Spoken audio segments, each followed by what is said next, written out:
이 당이 윤석열 사당화 되는데 가장 앞장섰던 사람들이 한동훈 쪽에 지금 가 있는 거야. 우리 당이 망쳐지게 된 가장 첫 번째 계기는 연판장이야. 그 연판장을 주도했던 사람이 지금 한동훈에 가 있고, 지금 친한계 있는 사람들 중에 누구 하나는 진짜 내가 이 방송에서만 내가 이야기해 줄게. 그 사람이 용산에 있었을 때 유승민 대표가 가까운 사람들을 다 불러서 뭐랬냐면, 너 방송 나와서 유승민이라고 공개적으로 이야기를 한번 해라. 그걸 해주면 자리도 주고 뭐 공천도 줄게 라고 돌아다니면서 그 이야기를 했어. 그래서 유승민하고 가까웠던 사람들이 방송이나 이런 데 나와서 유승민 대표에 대해서 공개적으로 욕을 한 거야. 그 역할을 했던, 그 모사를 했던 인간이 지금 저러고 있어. 가장 먼저 지금 저쪽에 붙어가지고 한동훈 편에 가가지고 뭐 윤석열 절연해야 된다는 거야. 앞에서 하는 얘기보다 뒤에서 하는 얘기가 더 솔직하고 재밌다. 법정 모드 컨트콜 시작합니다. 오늘은 법정 모드판 검사 외전, 검사 출신이자 국회의원 출신인 공통점이 많은 두 분을 모셨습니다. 금태섭, 김웅전 의원님입니다. 어서 오세요. 안녕하십니까. 안녕하세요. 드디어 두 분의 조합을 이렇게 모셨는데 한번 같이 모시고 싶었어요. 원래 그 태섭 형님은 원년 멤버로 가끔 나오시고 또 우리 웅 형님은 지난번에 제가 몇 번 연락했는데 지난번에 제가 술을 먹여가지고 지금 억지로 끌고 나온 거야. 소감이 어떠세요? 술이 맨수지. 사실 근데 약간 걱정했던 게 두 분이 이제 뭐 제가 다 서로 잘 알지만 케미가 잘 맞을까 약간. 김웅 의원은 그 내가 진행하는 프로그램에서도 작가님들이 여러 번 연락을 해서 오라 그랬는데 그 자기 안 뭐 한다고 해요? 도망 다니더니 불교 방송의 금태섭의 아침 저널 내가 지금 하고 왔잖아요. 그러니까 오늘 여기 나왔으니까 다음에는 우리 프로에도 와야지. 왜 이렇게 얹혀서 섭외를 하시나요? 아니 나도 여기 왔으니까 장사해야지. 다음에 꼭 모시도록 하겠습니다. 인기가 많네 근데. 그러게. 근데 검사 때는 모르셨죠? 아니지. 중앙지검에 같이 있었고, 그 태섭이 형이 아무튼 그때도 후배들한테 잘했어. 이거 급조한 게 아니야. 밥도 잘 사주고. 태섭이 형은 그때 느낀 게 뭐냐면, 만나면은 다른 사람하고 좀 다른 이야기를 했지. 선배들이 맨날 하는 이야기 똑같거든. 검찰 선배들이 하는 이야기가. 지는 실제로 그렇게 안 살면서. 근데 태섭이 형 같은 경우는 약간 시니컬하면서도 진짜 자기 이야기를 하더라고. 그래서 저 사람 오래 못 가겠구나 생각했지. 오래 못 갔지. 그리고 결국 피라 사건 일으키고 가더라고. 글로. 아니 근데 그때는 오래 갈 거라고들 다들 생각하고 하여튼 검찰총장까지. 그럼 아니야, 형이나 나나 순진하고 이 낭만적인 구석이 있어서 잘 되기는 힘들어. 그건 본인은 어떨지 모르지만 나는 낭만적인 거 없어. 반드시 출세하겠다. 앞으로 조금만 출세하셔야 될 것 같아요. 형보다 내가 낫다. 근데 여기 원래 출연 조건이 되게 빡빡한 거 아시죠? 좀 뭔데? 짜내야 돼. 뭔데? 일단 선거에서 많이 떨어져야 되고 당적도 좀 바꿔야 되는데 형님은 하나는 충족했는데 하나는 충족 못 하신 것 같아요. 뭐 당적. 새로운 보수당. 아 그러네. 새로운 거기로 보수당이 있다. 시작했지. 합당이 되면서 미래통합당. 그 당명 바뀌어서 국민의힘. 네. 지금 뭐 내란의 힘이라며. 탈당은 안 하신 거죠? 에이, 나는 탈당은 뭐 못하지. 근데 뭐 조만간 제명되지 않을까? 조금 지방선거 끝나고 세게 이야기해서 이놈의 당이 끝나든 내가 끝나든 둘 중에 하나가 돼야지 뭐. 하여튼 오늘 컨셉이 검사 외전인데 잘 맞는 것 같아요 지금. 하여튼 검사 옷도 벗고 또 정치권에도 있어봤고 이제 그래서 인정사정 볼 것 없이 비판해 주시길 바라면서 본격적인 토크 시작하겠습니다. 일단 민주당 주도로 이른바 사법개혁 3법이 그 주말 사이 통과됐잖아요.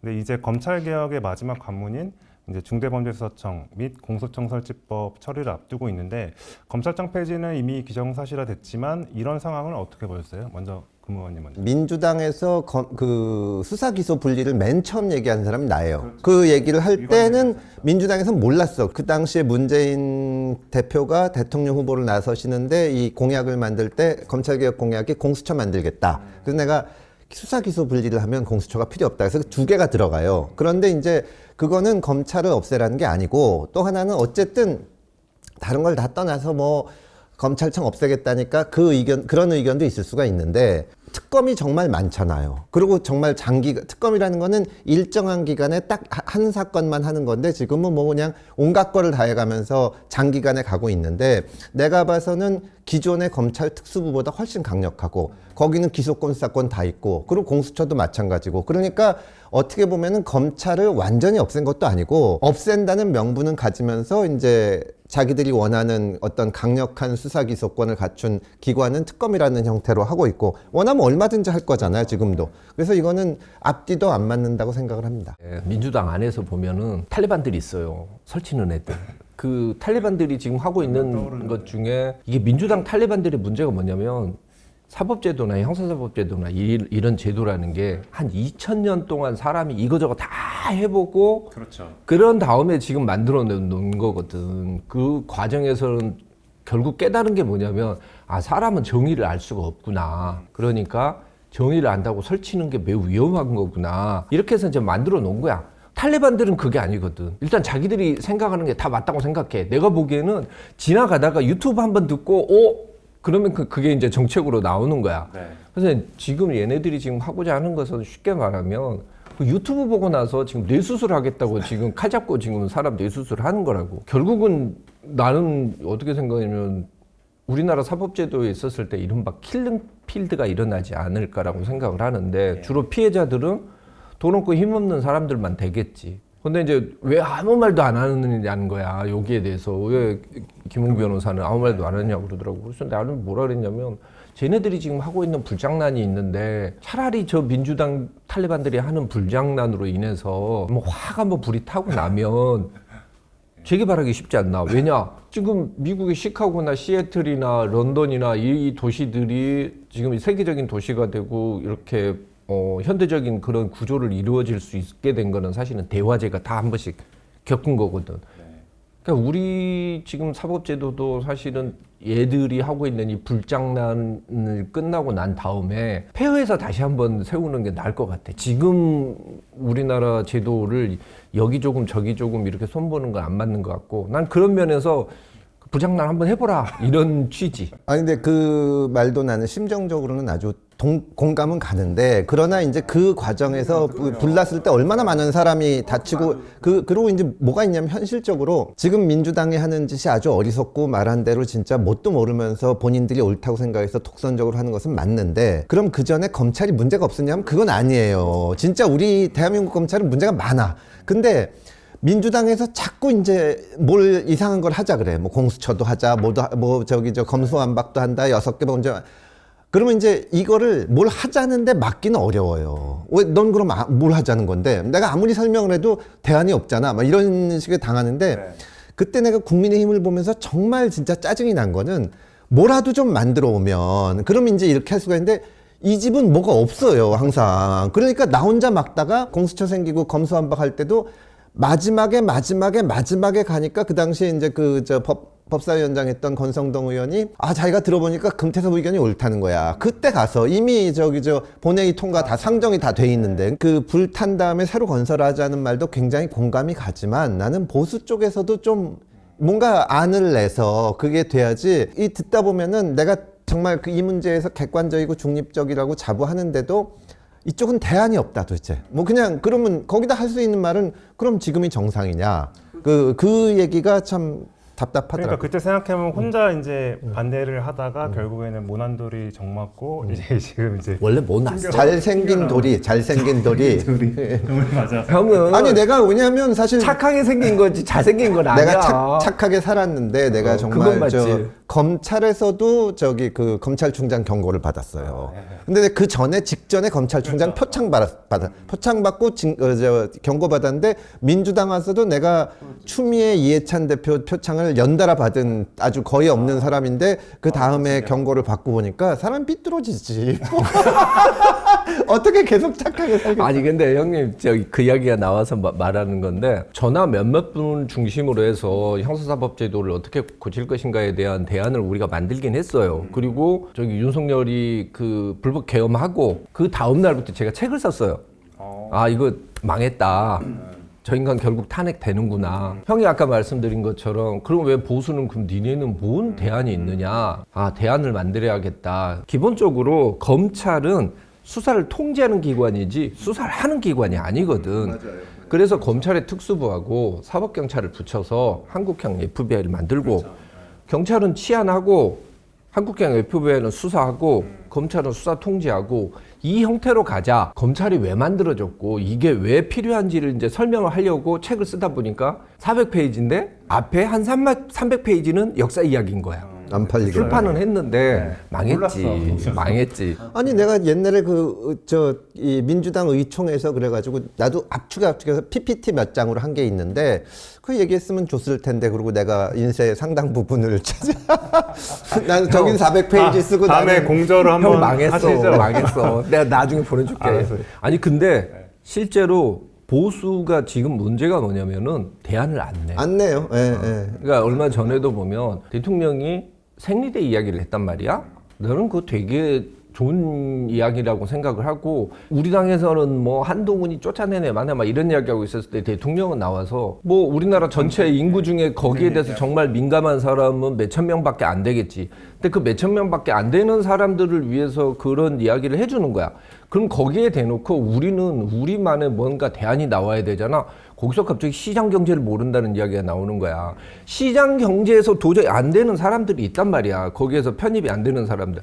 그 사람들을 어떻게 해결을 해줄 것인가. 그게 정치의 목적인 것이지. 시장에서 도태됐으니까 너희는 나가. 이런 식으로 지금 우리 당이 나오고 있는 거야. 그런지 맨날 치지. 국민의힘 도태당하고 있죠 지금 시장에서. 그렇지. 요새 우리 프로에 민주당하고 그 국민의힘에서 나오면 안 싸워요 요새는. 얼마 전서부터는 그 당명 바꾼다 그러다 실패한 이후부터는 민주당에서 이렇게 동정해. 나 진짜.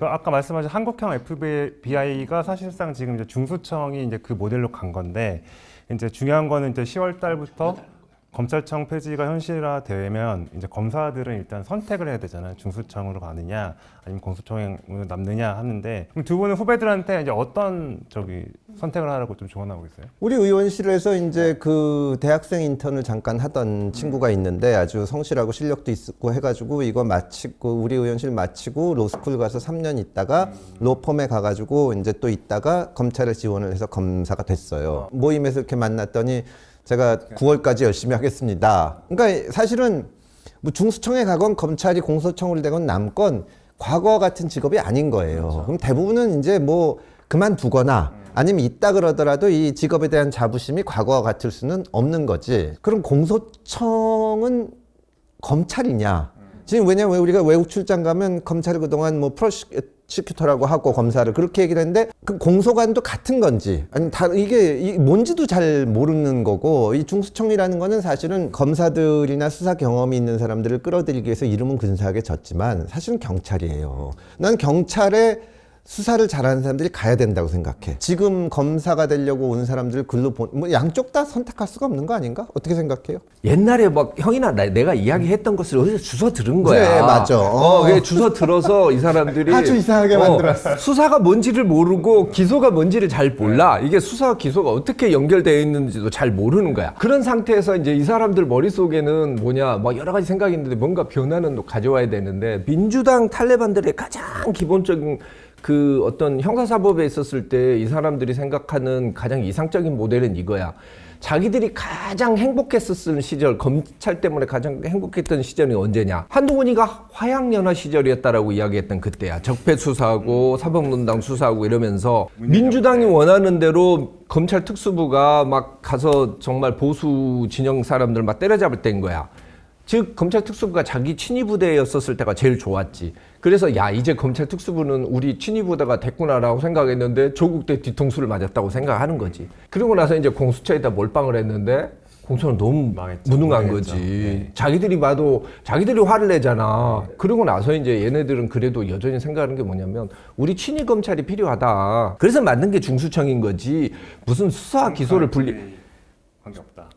진짜 수사 기소 분리도 중요하고 이러지만은 수사했었을 때 대원칙은 난 딱 하나라고 봐. 뭐냐, 모든 수사는 통제받아야 되고 그 통제의 수단이라는 게 뭐냐면 인적 통제가 아니고 형사사법에서 제도에서 나오고 있는 적법 절차에 의한 절차적 통제를 받아야 되는 거야. 그게 안 되면 무조건 이건 흉기야. 근데 그 통제를 어쨌든 공소청 검사가 하게 돼 있는 거잖아요. 아니지. 공소장 검사가 어떻게 통제를 통제를 못하지. 해? 통제를 못하지. 건사건도 그러니까 이게 얘들이 수사가 뭔지를 모르는 게 예를 들면 이런 거지. 나에 대해서 기분 나쁘잖아. 일단 고발부터 하는 거야. 고발하고 계속 자료를 내놓으래. 경찰서에서 오라는 거야. 민주파출소에 가다 놓고. 그러면서 사람 계속 괴롭히지. 나야 이제 다 아니까 당신 이런 식으로 수사하는 건 불법이다 이렇게 항의를 할 수 있지만은 그렇지 않는 사람들 실제로 보수 쪽 진영에 있었던 언론이나 이런 쪽에 상대로 막 기자들 고소고발 들어가면 쫄아요.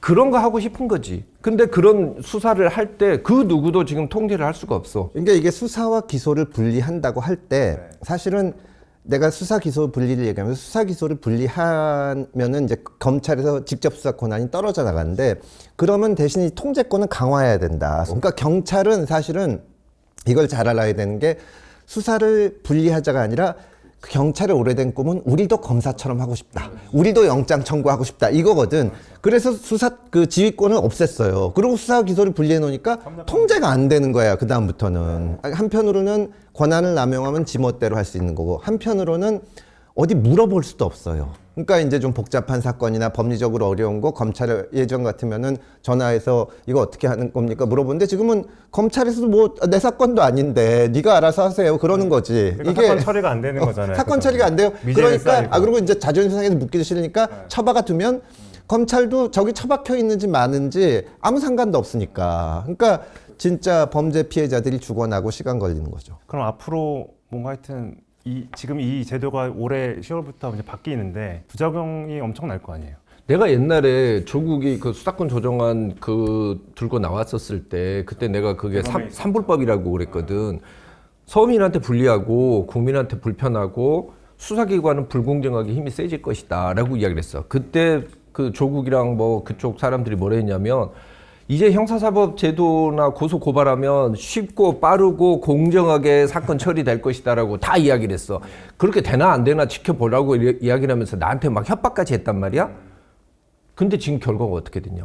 사실은 지금 변호사들은 좋지.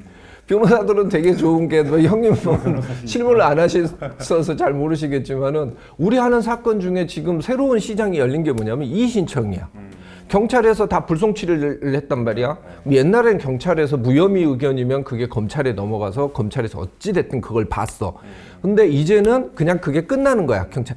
그거를 불송치 의견을 이의 신청을 하려고 하면은 이젠 변호사를 선임을 해야 돼. 그래서 변호사 이의 신청해달라고 찾아오는 변호사들이 엄청 많아요. 근데 우리 입장에서는 야 이게 정말 노다진 거야. 왜? 수사를 아무것도 해놓은 게 없거든. 근데 문제는 뭐냐? 그럼 이의 신청은 대부분 받아들여져. 그럼 받아가지고 경찰 기분 나쁘니까 안 하는 거야. 안 하지. 안 하는 거야. 그래서 내린 결론은 뭐냐면 돈을 버는 것보다 마음이 편해야 되니까 피해자 대리는 하지 말자요. 왜? 사건 처리가 안 돼. 아니 그러니까 이게 그 자꾸 탈레반 얘기를 하는데 탈레반들을 보면 진짜 어떠냐면 내가 이 방송 토론에 나가서도 이 얘기를 해요. 예전에는 그 검찰하고 경찰이 이렇게 연결이 돼 있으니까 검찰에서 영장 청구를 하면은 이게 되는데 경찰이 수사하더라도 지금은 이렇게 띄어놨으니까 경찰은 영장 청구권이 없지 않냐 이걸 어떻게 하냐 그러면은 굉장히 어떻게 보면 또 순진해서 아니 검사들이 지금까지는 그랬지만 앞으로는 경찰에 와가지고 수사하는 걸 지켜보면서 거기서 협력해서 영장 청구도 하지 않겠냐 해서 검사가 미쳤냐 자기 공도 아닌데 사실은 방금 얘기한 게 아주 핵심을 찌르는 게 이의 신청 받아서 하다가 경찰관들이 기분 나쁘면 처박아 둔단 말이에요. 사람이라는 게 기분 나쁘고 그다음에 공 세워서 출세하고 싶고 이게 본성인데 그거를 어떻게 통제하고 그거를 이용해서 사건을 하게 만드느냐 이렇게 해야 되는데 지금은 일단 지금 검사들은 다 나쁘다고 했다가 지금 만드는 제도대로 하면은 작동이 안 될 텐데 어떡하나요? 그럼 또 이 검사들 굉장히 천사 같은 존재로 생각해. 자기 사건도 아니고 자기 공도 아닌데 거기 가서 협력해서 할 거라는 거야. 검사들이 선의를 믿는데 그때. 그러니까 난 진짜 이게 무슨 이재명 정부의 검사는 다릅니다. 문재인 때도 그랬거든. 진짜 작동이 안 할 거예요. 아니 결국은 보안수사도 보안수사권이라 그러잖아. 나는 보안 수사는 권리가 아니야, 권한도 아니고 짐이야. 검사들이 입장으로 봤었을 때는 보안 수사를 할 수 있게 만들면 자기가 그걸 책임을 져야 되거든. 근데 보안 수사 못 한다고 하고 보안 수사 요구만 할 수 있다고 생각하면 검사 입장에서 무지하게 편한 거야. 지금 민주당이 잘 모르고 있는 게 뭐냐면 내가 아는 검사들, 후배 검사들, 특히 부장, 차장 이상 검사들 만나가지고 있으면 다 이야기한 게 보안 수사 우리 받으면 안 된다 이거야. 나중에 이게 진짜 어마어마하게 치명적인 문제가 발생을 하게 되는데 누가 책임지느냐의 문제거든. 아니 대통령도 그 이야기를 하잖아. 공소시효에 임박했어. 뭐 예를 들면 야 이게 절도 사건인데 공소시효가 오늘 끝나. 그럼 변호사가 찾아가서 이거 친족 상도입니다. 친족 관계입니다. 한마디에 그러면 검사가 전화해서 물어볼 수 있든지 주민등록 등본 띄어서 이렇게 확인할 수 있잖아. 그게 보안 수사야. 보안 수사가 뭐 별게 아니거든. 그걸 못 하는 거지 이제는. 그럼 어떻게 해야 돼? 경찰에 보내야 돼. 공소시효가 오늘 만료가 되는데 방법이 없어. 이런 일들이 예상치 못한 일들이 이제 엄청나게 터져 나온다고. 그게 터져 나오고 난 다음에 사람들이 그제서야 이제 내가 했던 말들을 들어줄 거야. 소크라테스는 왜 죽었는가를 그제서야 읽어주고. 죽은 다음에 무슨 소리? 그렇네. 자, 검찰개혁도 검찰개혁이지만 또 이제 사법개혁이 또 그 이제 얘기를 좀 해볼게요. 일단 사실 이름부터가 이게 사법개혁이 맞는 건지 국민의힘에서는 사법 파괴라고 하잖아요. 두 분은 어떻게 생각하세요? 내가 생각엔 실제로 가장 큰 문제는 대법관 증원이라고 생각을 합니다. 왜냐하면 대법관을 늘린다는 것이 보기에는 아니 뭐 사건 많다는데 늘려주면 좋지 그러는데 지금 14명이거든요. 14명이 이렇게 앉으면 회의를 할 수가 있어요. 그리고 우리가 정말 우리나라에서 그 뭐 독재 권위주의 시절 어려웠던 시절 소수자 보호에서 이 14명이 참 많은 활약을 했어요. 근데 이걸 늘려놓으면 지금 26명으로 한다는 거거든요. 26명은 요새 초등학교 한 반이에요. 한 학급이 앉아가지고는 회의가 안 돼요. 그냥 앉아있는 놈 있고, 그러면 이제 그 사람들은 끝나고 나서 밖에 나가서 딴소리하고, 그리고 이제 아주 중요하지만 정치적으로 인기 없는 얘기가 있으면은 회방을 넣을 수가 있어요. 이제 나 한마디, 쟤 한마디 하면은 논의 자체가 안 돼. 대법원을 힘을 잃게 하겠다는 거예요. 내가 옛날에 보수를 보면서 참 감탄한 적이 뭐가 한 번 있었는데 MBC가 그 보수 정부 때 말을 잘 안 들었잖아요. 그러니까 이명박이 딱 대통령이 되더니 MBC를 자기 쪽 편으로 돌리는 게 아니라 MBC를 망쳐버렸어. 그냥 이상한 사장 보내고 그냥 드라마나 하게 하고 지금 법원을 그렇게 만들려요. 힘을 하는 거 얘기가 선출되지 않은 권력이다 어쩌고 하는데 근데 법원을 왜 선출되지 않은 사람들을 시키냐 하면 인기 없고 소수자를 보호하라는 건데 진짜 이 범죄를 저지르는 사람 무슨 뭐 힘없는 사람 뭐 이런 사람들을 지키는 임무가 없어지는 거기 때문에 나는 이 대법관 증원이 정말로 치명적인 결과를 가져올 거고 우리 역사가 어떻게 맹목적으로 한 방향으로 나가게 하는 작용도 하지 않을까 대단히 걱정스럽습니다. 저도 역시 우리 태섭이 형의 저 탁견 내가 이렇게 좋아하는 이유가 있다니까. 사실은 이 세 가지 법 중에서 나는 재판소원제는 2007년부터 공개적으로 재판소원제도를 찬성을 했고 재판소원은 반드시 있어야 된다고 주장을 해왔어. 그리고 법 왜곡죄는 그래 이런 거 만들어라. 그래야 국민의힘한테 유리하다. 정의로운 판사 검사들이 정말 고통을 많이 당하겠지. 하지만 우리 당의 입장으로 봤었을 땐 국민들이 보고서 아 민주당은 저런 당이구나 라는 것을 가장 명확하게 보여줄까. 민주당이 생각하는 가장 수사 잘하는 경찰은 백혜룡이고 가장 수사 잘하는 검사는 이문정이란 말이야. 그렇게 수사 안 하는 사람들은 다 법 왜곡죄로 고발을 할 거야.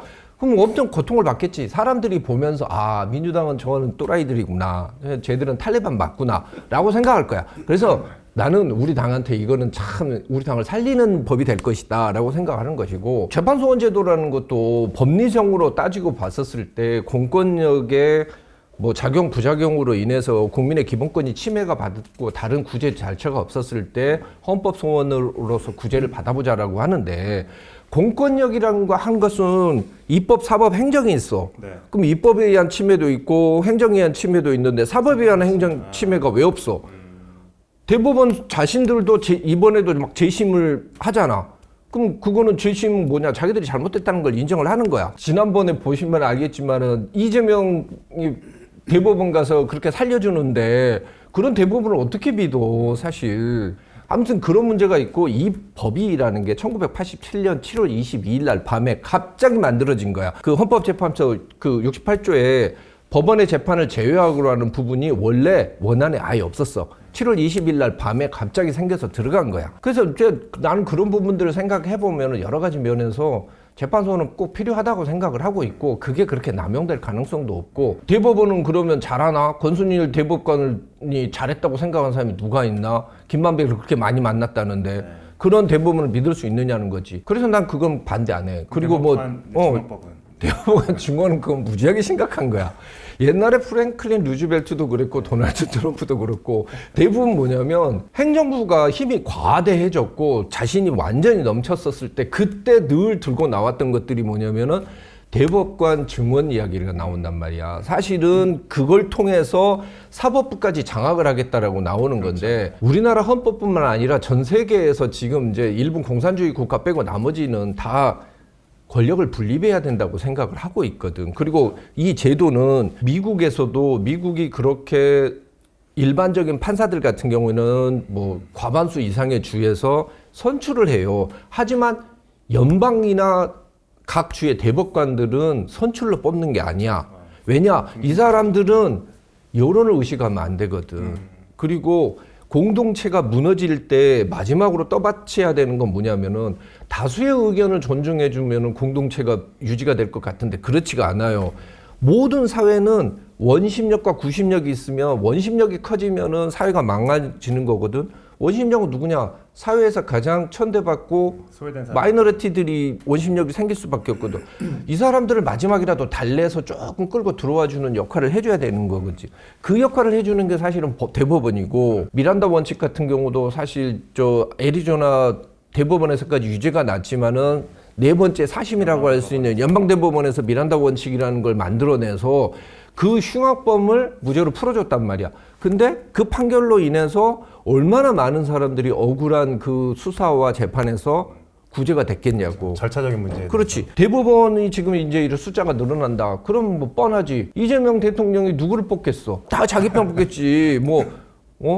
우리 남구이 같은 애들, 현지 누나 좋아하는 남구이 같은 애들을 나중에 대법관 시킬 거란 말이야. 미국 같은 경우에는 연방 대법관이 누가 뽑더라도 자기 목소리를 내고 뽑아준 사람 보수당에서 뽑더라도 중도나 오히려 진보적인 판결을 하는 그런 대법관들이 있단 말이야. 그건 왜냐? 미국이 그런 재판 제도를 200년 가까이 운영을 해왔어. 그러면서 왜 과거에 미국도 엄청 문제가 많았었지, 사법부가. 근데 그걸 다 겨치고 난 다음에 이제 어느 정도 정화가 된 거지. 근데 우리는 그렇지가 않은 상태야. 그런 상태에서 지금 대법관이 이 중요한 데서 이른바 이재명 대통령 같은 경우는 자기 변호해줬던 사람을 다 국회의원 만드는 그런 사람 아니야. 그런 사람들 갖다 지금 대법원에 집어넣으면은 대법원에서 어떻게 하겠어? 결국 다 뒤집어 버리겠지. 민주당에 유리한 그런 재판만 하고 실제로 그렇게 내가 아는 형들 중에서 법원에 판사 있는 형이 있는데 이 형들은 그렇게 이야기를 해. 나한테 나는 사법권을 자기 재판권을 변혁을 위해서 사용한다라고 이야기를 해. 근데 그걸 부끄러운 줄을 몰라. 부끄러운 줄을 몰라. 그런 사람들이 대법관 되면 정말 위험한 거지. 법원도 이제 정치화가 많이 된 거죠. 사법의 정치화 됐다고도 많이 하는데. 그러니까 이번에도 보면은 법관 대표회의인가 뭔가 그 사람들도 여기에서 보면 별 말이 없잖아. 그 전에 뭐 윤석열이 뭐라고 하기만 하면 막 나와서 막 볼때같이 난리 치던 사람들이. 근데 유일하게 그냥 가장 할 수 있는 방법 중에 하나인데 행정처장이 이제 사퇴를 하긴 했죠. 이번에 이제 나는 좀 이렇게 보는 게 그 대법원장이 중앙선관위원을 천대엽 대법관을 지명하게 했는데 거기에 대해서 민주당에서 공개적으로 이제 욕을 하면서 이 뭐 탄핵을 해야 된다 이런 얘기도 하는데. 사실은 중앙선관위원을 이제 누구로 하냐 하는 거는 전적으로 대법원장의 권리고 정치권에서 이래라 저래라 할 게 아닌데 지금은 아주 공개적으로 이 정치권에서 법원 행정은 물론 재판 문제 이런 거를 그리고 이제 심지어는 이제 공소 취소를 하는 모임에 이 민주당 의원이 100명이 넘게 있으니까 이게 원칙이 무너지는 거예요. 어느 순간. 옛날에는 그래도 속으로는 영향력을 행사하고 싶어도 겉으로는 우리가 재판이나 수사에 영향을 미치는 게 아니다. 근데 심지어 법에도 국정조사, 국정감사 이런 거는 수사 중이나 재판 중인 사건 못 하게 돼 있는데 이걸 그냥 하겠다는 거예요, 지금은. 완전히 진짜 원칙을 깨는데 이건 정말로 진짜 자기들이 권력이 있고 힘이 있을 때는 어떨지 모르지만 진짜 위험한 거예요. 진짜 이 윤석열 같은 사람이 나와서 다시 계엄해서 만약에 성공하면 어쩌려고 그러는지 나는 아주 걱정입니다. 지금 일각에서는 지금 이 사법개혁 3법에 대해서 대통령이 거부권을 행사해야 된다라고 이제 일각에서는 주장을 하는데 가능하지? 이 반응들 보니까 불가능하겠죠? 그 일각이 문제야. 그러니까 우리 오늘 어디가 저기 저 사설을 보수 쪽에서 그 일각의 그 말도 안 되는 소리를 자꾸 하고 국민의힘에서 있으니까. 그 얘기하는 거 보니까 나도 웃겨가지고 이게 뭐. 그럴 사람이었었으면은 이재명을 대통령 되면 안 된다고 이야기를 하면 안 되는 거지. 그런 말도 안 되는 기대를 하면서 일단은 이거는 내가 보기에 사실은 이거지. 대통령 앞에서 아부쇼 하는 거지. 아부쇼 하는 거고, 옛날에 무슨 드라마에서 그게 있잖아. 바람 피우고 나서 걸리고 나니까 사랑하는 게 죄는 아니잖아 라고 이야기하는 거랑 똑같아요. 대통령이 지금 사실은 공소 취소 모임을 바라보고 있으면서 너무너무 즐거울 거고, 대통령이 내가 봐서 지금 머릿속에 가장 큰 짐으로 남아있는 건 그거거든. 지금 내가 대통령 끝나고 나면 저 재판들이 시작될 텐데. 그러니까 사실 이렇게 민주당의 어떤 입법 폭주를 못 막는 게 국민의힘이 이제 워낙 지금 무능하기 때문에 그런 일들이 벌어지고 있는 건데, 이제 사법개혁안 통과되고 나서 다시 장외투쟁을 결정했어요. 청와대까지 걸어간다는 거죠? 네. 오죽할 게 없으면 뭐 그거나 하겠다 뭐 이런 거 같은데, 내가 예를 들어서 암이 걸렸단 말이야. 위암이 걸렸단 말이야. 위암이 걸렸으면 병원에 가서 방사성 치료를 받고 그런 다음에 절제 수술을 해서 그 부분을 떼어내야 돼. 그리고 나서 바른 생활을 하고 살아야 된단 말이야. 근데 술 담배는 계속 하면서 걷기만 하면은 하루에 10,000보 걷기 하면은 위암이 낫나? 국민의힘이 지금 위기는 원인은 딱 두 가지예요. 가장 가까운 원인은 윤석열하고 불법 계엄이고, 그리고 가장 근원적인 원인은 뭐냐면 국민의힘은 가장 어려운 삶을 사는 사람들에 대한 관심이 없어. 그 무관심이야. 그 두 가지야. 그 두 가지를 해결을 안 하고 있는데 뭘 하면 되겠어. 근데 장외투쟁을 할 때 이게 있어요. 뽕 맞는 것 같은 게 있어. 그렇죠. 그러니까 요즘 내가 서초동에서 있으면서 참 요즘에 햄버거도 이제 함부로 사러 못 가는 게, 거기 가면은 조이대 죽여라는 사람 절반, 그 다음에 하느님이 윤석열을 다시 복귀시킬 것이라는 사람들이 절반 있는 거야. 그 양쪽 사람들이 나만 보면 욕해. 그래서 무서워서 내가 컵라면만 먹고 요즘 다니고 있는데, 그 사람들을 보면서 느낀 게 뭐냐면은 이 사람들은 마음이 외로운 거야. 왜? 그거라도 해서 거기에 그런 모임에 와서 똑같은 미친 이야기를 하고 있는 사람들하고 모여서 있어야 마음이 좀 위안이 되는 거야. 그래서 이 사람들이 지나가는 차를 향해서 막 깃발을 들고 막 팻말을 들고 있는 그 눈빛을 보고 있으면 진짜 눈물이 나요. 진짜로. 나 진짜 조금 울었어. 우리 당의 저 착한 사람들을 왜 저렇게까지 만들었나? 그 눈빛이라는 거는 자기도 아는 거야. 이게 아니라는 거. 근데 어떻게든지 확인하고 싶은 거지. 그렇죠. 근데 윤석열 전 대통령과의 절연, 그리고 이제 계엄이나 내란 문제에 대한 확실한 태도의 확립이 중요한데, 최근에 이제 그 여론조사한 사람들한테 물어보면 정말 국민의힘 전체가 모여서 뭐 일치된 목소리로 한 7번쯤 이벤트를 하기 전에는 효과가 없다. 근데 내가 보기에는 결국은 강한 메시지를 줄 수 있는 건 인사예요. 그러니까 지금 장동혁 대표에 대해서 사람들이, 국민의힘에서 온 사람들이 이번에 저 1심 판결 나고 이상한 소리 하기 전에 이 사람이 뭐 생각이 있을 거다 하는데, 내가 봐서는 안 그런 게, 윤어게인 하는 사람들을 계속 중요 포스트에 앉히거든. 그렇죠. 지금 이제 이 세분리하니까 국민의힘에서도 이래서는 안 됩니다, 우리가 뭐 해야 됩니다들 해요. 근데 국민들이 지난번 그 계엄서부터 그 윤석열 대통령 체포할 때 저항하고 한남동에서 난리치고 했던 거는 굉장히 긴장을 해서 봤기 때문에 뇌리에 남아있어요. 근데 거기 가서 맞고 윤석열 찬양하고 뭐 했던 사람 절연해야 된다는 얘기도 하고 또 이러고. 그러니까 국민들이 보기에 저 사람들은 지금 자기들이 형세가 불리하니까 저러는 거지, 또 출세할 것 같으면은 가서 계엄해도 붙겠구나. 그러니까 국민의힘이 좀 이제 그래도 반전을 하려면 뭔가 인적 청산, 그게 청산으로 될지 아니면 자진해서 될지. 왜냐하면 자기네 대통령이 박근혜, 윤석열 연속으로 탄핵됐는데 한 사람도 진짜 책임지는 사람이 없고, 가장 강력한 윤핵관 활동을 했던 사람들이 지금 조용히 있거나 아니면 뭐 장동혁에 대해서 비판하고, 그러니까 다 똑같은 거예요. 그러니까 뭐 니들끼리 싸워라 그러고 거기서 나는 뭐 이런 얘기 그런 게 의미가 없는 거죠 지금은. 사람들이 저 보면 지금 한동훈하고 가까운 사람들 그게 우리 당 안에서 별로 그 사람들 목소리가 효과를 못 내오는 이유가 뭐냐면 우리가 봤거든. 이 당이 윤석열 사당화 되는데 가장 앞장섰던 사람들이 한동훈 쪽에 지금 가 있는 거야. 우리 당이 망쳐지게 된 가장 첫 번째 계기는 연판장이야. 그 연판장을 주도했던 사람이 지금 한동훈에 가 있고, 그 다음에 지금 친한계 있는 사람들 중에 누구 하나는 진짜 내가 이 방송에서만 내가 이야기해 줄게. 그 사람이 용산에 있었을 때 유승민 대표가 가까운 사람들을 다 불러서 뭐랬냐면 너 방송 나와서 유승민이라고 공개적으로 이야기를 한번 해라. 그걸 해주면 자리도 주고 뭐 공천도 줄게 라고 돌아다니면서 그 이야기를 했어. 그래서 유승민하고 가까웠던 사람들이 방송이나 이런 데 나와서 유승민 대표에 대해서 공개적으로 욕을 한 거야. 그 역할을 했던 그 모사를 했던 인간이 지금 저러고 있어. 가장 먼저 지금 저쪽에 붙어가지고 한동훈 편에 가가지고 뭐 윤석열 절연을 해야 된다는 거야. 우리 당원들, 우리 의원들은 알지. 우리 의원들은 네가 뭔 짓을 했고, 뭐 예를 들어서 저 김건희 여사하고 저 문자 나눴던 거 막 보여주면서 나 뭐 공천 받을 거야. 그랬던 사람들이 지금 한동훈 옆에 가가지고 있는 거지. 그리고 가장 결정적으로 한동훈 대표가 문자를 제일 많이 한 사람이 김건희 여사야.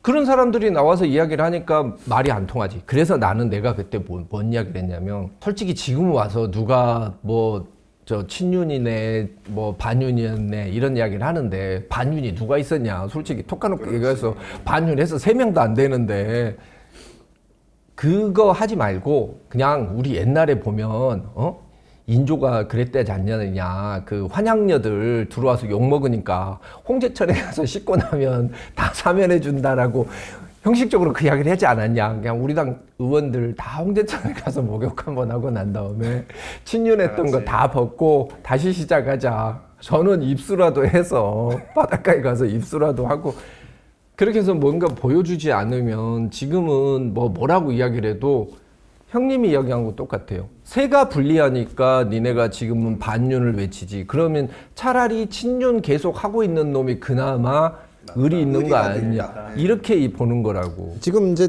태세 전환을 하려면 친윤에 대해서 좀 단호한 태도라도 보이든가. 왜냐하면 내부적으로 지금 권력 투쟁 중이니까 1%가 아깝거든. 이게 보면은 와서 그 윤석열 대통령에 대해서는 또 말을 잘해요. 이제 계엄 잘못했고 뭐 반성해야 된다고 하는데 그럼 부정선거는 어떻게 생각하세요? 그러면 선거 관리가 잘못된 것도 있고 막 이게 왜냐면 비위를 거슬리길 무서워하는 거야. 그건 뭐 어떻게 표를 주겠어 거기에. 사실 부정선거 부분에 있었을 때 가장 우리 당에서 최고 전문가는 유경준 전 의원이야. 그리고 가장 그 하술적으로 부정선거론을 대해서 비판을 했지. 근데 경준이 형이 나한테 와서 그러더라고. 웅아, 이건 정서의 문제고 이제는 거의 신앙의 문제가 됐다.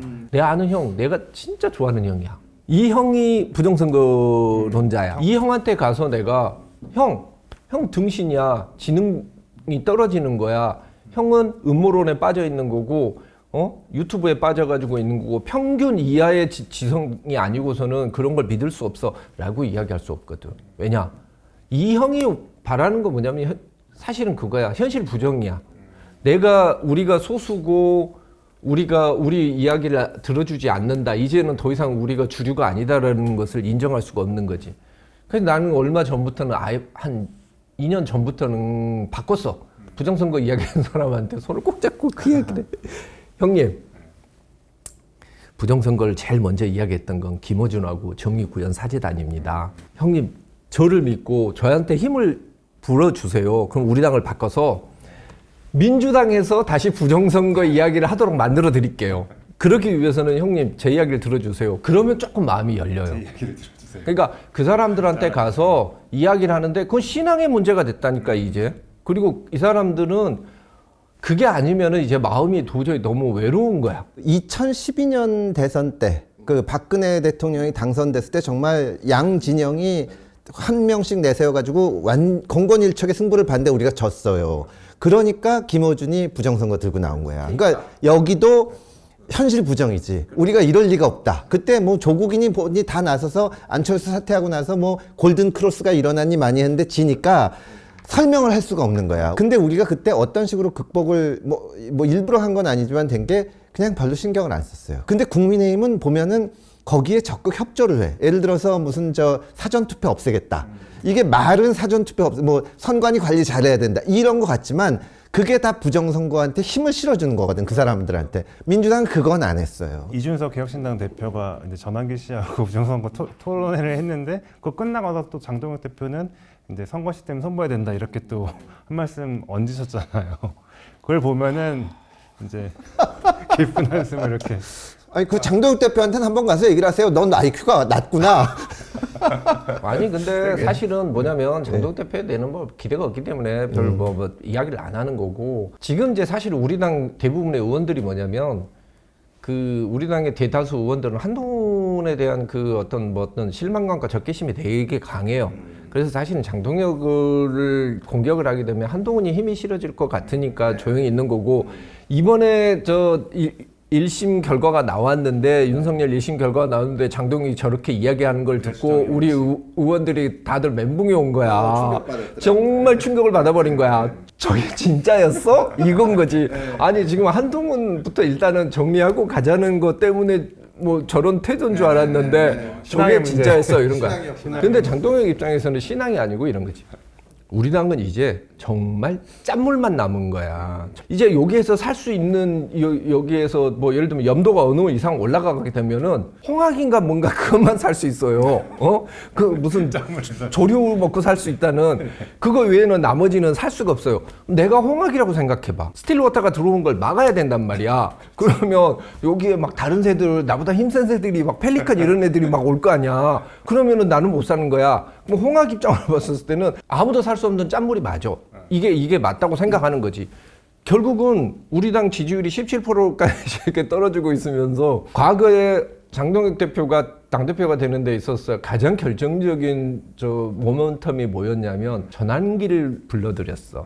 국회에서 행사를 한 거야. 그때 우리 당에 있는 그나마 중도에 있던 사람들은 다 떠나버린 거야. 그 짠물들에서 선거가에서 된 거지. 그래서 장동혁 대표 입장으로 봤었을 때 그 뒤에 민물이 들어오게 되면 내가 살 수 있느냐. 근데 홍학도 말이야, 열심히 노력하면 다른 것도 먹고 살 수 있거든. 그러니까 나는 민주당에 대해서 비판도 많이 하지만 민주당이 어떤 정치를 잘하냐 하면, 사실은 아까도 얘기했지만 그 당시 문재인 후보가 박근혜 그 후보한테 비슷하게라도 갔던 게, 민주당이 지금 국민의힘처럼 완전 너덜너덜해져 있었는데 안철수 현상이 나고, 그러니까 민주당이 도저히 안 될 것 같으니까 이제 박근혜 국민의힘, 그 당시 한나라당이었죠. 이 싫어하는 사람들은 안철수한테 가서 매달렸는데 거기 정말 거의 뭐 절을 해가면서 모시고 들어갔어요. 그래가지고 이게 된 거야. 근데 이제 안철수 대표가 가서 대표도 시켜주고 했는데 좀 있다가 재보궐선거 망치면서 뒷전으로 간 거거든요.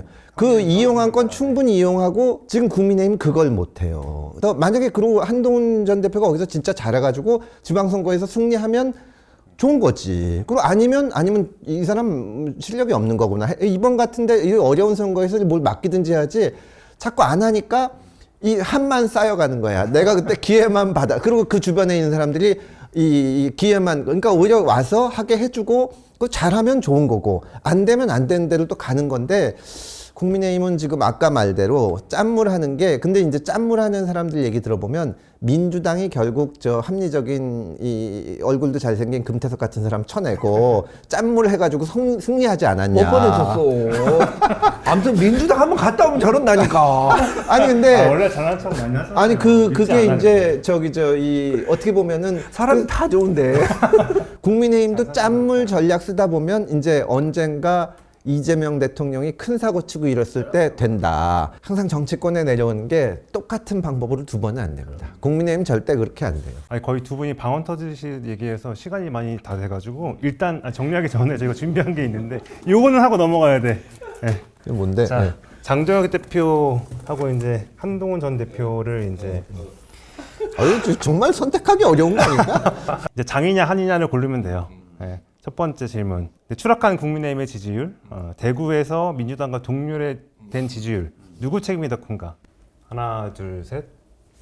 나는 나는 없어. 아니, 뭐 이 사람들이 그 정도의 저기 뭐 무슨 영향력이 있거나 이러진 않아. 그리고 물론 한동훈 대표야 뭐 사실은 지금 야인에 가까우니까 책임은 질 건 없지만은 나는 내가 봤을 때 우리 당 지지율이 떨어지는 것은 진짜 우리 당원들이 싫어하겠지만 우리 당원 탓이야. 무슨 장동혁이 뭐 그 정도 영향력이 있나? 우리 당이 이렇게 망가지게 된 거야. 장동혁이가 당을 망친다? 에이, 그게 아니야. 당원들이 장동혁이를 내세우는 거야. 장동혁이 입장으로 봤을 때 우리 당원들이 그래도 자신감 있게 중도로 나갑시다. 잘못된 건 잘못됐다고 이야기를 합시다. 그런 당원들이 그렇게 됐을 때 나를 믿어줄 거라고 생각하면 장동혁도 그렇게 움직이겠지.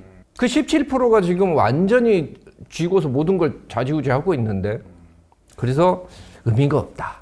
의미가 없어. 고생은 했는데 두 번째 질문. 그럼 서문시장에서 나란히 국수 먹은 장동혁 대표와 한동훈 전 대표. 대구 민심은 누구를 더 응원하는 것 같아요? 이것도 의미가 없나? 아무도 의미가 없지 사실. 둘 다 지원 지지 안 해. 출연진들이 지금 질문을 거부했어. 너 무지 야심차게 이걸 만든 것 같은데. 보수 둘 다. 재건에 적합한 인물.